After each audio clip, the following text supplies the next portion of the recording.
Guys, welcome back to another video. Today I'm going to be going over former Las Vegas Raiders GM Tom Telesco, I think his name is. He broke his silence on the Raiders. So if y'all didn't know, he's the former GM of the Raiders and the Chargers.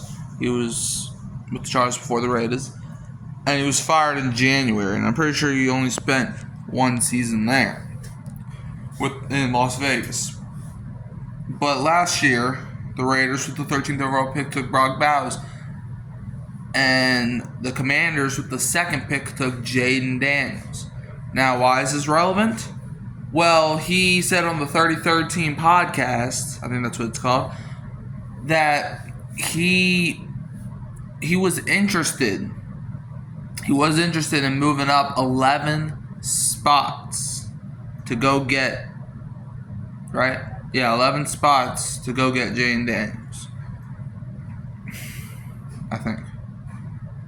12, 11, 10, 3. Yeah, 11 spots. Okay, I'm not tripping. He was willing to do it. The thing that held him back from doing it is because he didn't want to give up future draft capital. Look, I understand giving up draft capital can be risky. I understand. What if Jaden Daniels wasn't the guy? But the thing is, with the Raiders, that they were in a position where if you get your quarterback, like you would need a quarterback to compete with Mahomes, Herbert, and at the time the Broncos didn't have Bo Nix, but they drafted Bo Nix last year. They drafted him that year. So you were going to have to play Bo Nix twice a year then.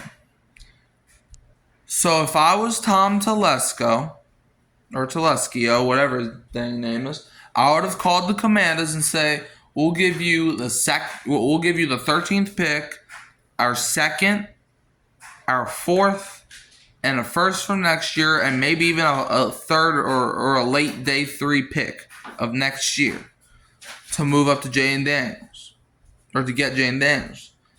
And if that was not good enough for the Commanders, then I would probably hung up the phone and called the Patriots to see if they would, because if y'all remember, the Patriots were looking to trading out of the third pick.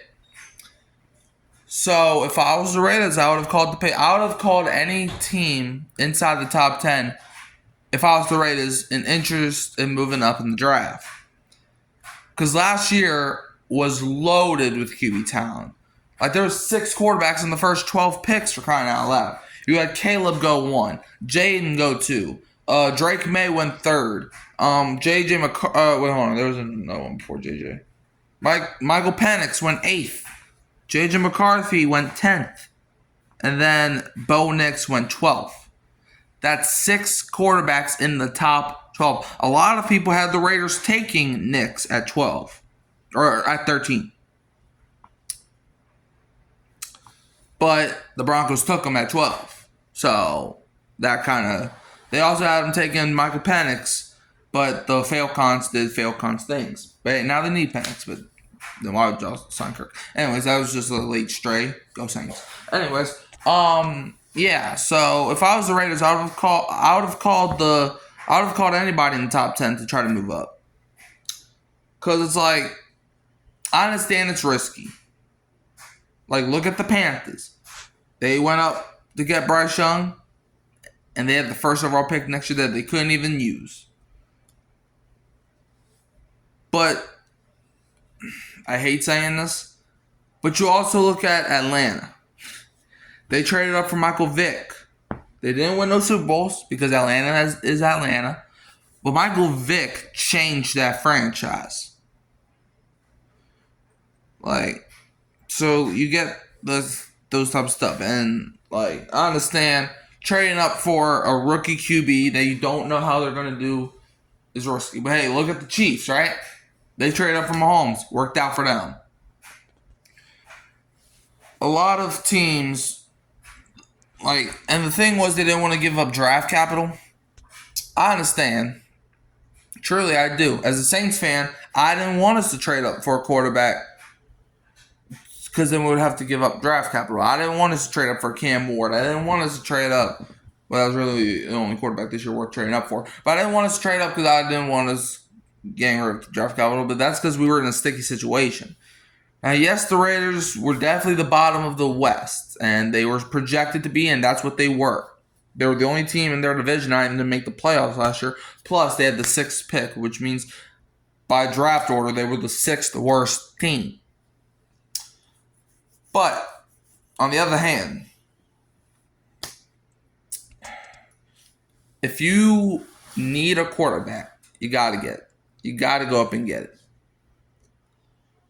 Now, it's a thing, like, for example, Jamarcus Russell. If we knew I wasn't watching football at the time, but if what people knew about Russell after he played for the Raiders, if people knew what he was going to be like, obviously you wouldn't want to trade up for that. Like, and I'm not saying the Raiders had to make the trade and give up a lot of draft capital. That's not what I'm saying at all. But also, they could have traded up to 10th overall and took Bo Nix or J.J. McCarthy. And look, I'm still not the biggest J.J. McCarthy fan. But I think he might be good because he has Kevin O'Connell. But just imagine, right? Just imagine, like, Jaden Daniels with the Raiders. Just imagine Jaden Daniels throwing the ball to Devontae Adams. Because let's put this in perspective. If I'm not saying the Raiders would do a Commanders type of turnaround, but the Raiders were just in the playoffs in 2021. That's not that long ago. Really, it was 2022. Like, they made the playoffs in 2022. I'm talking about the year, not the season. That was 3 years ago. That's not a long time, to be honest. Like, for example, like the Lions, they went 20 years without a whole playoff win. Might have been more than that. The Dolphins are on 25 years of no playoff wins.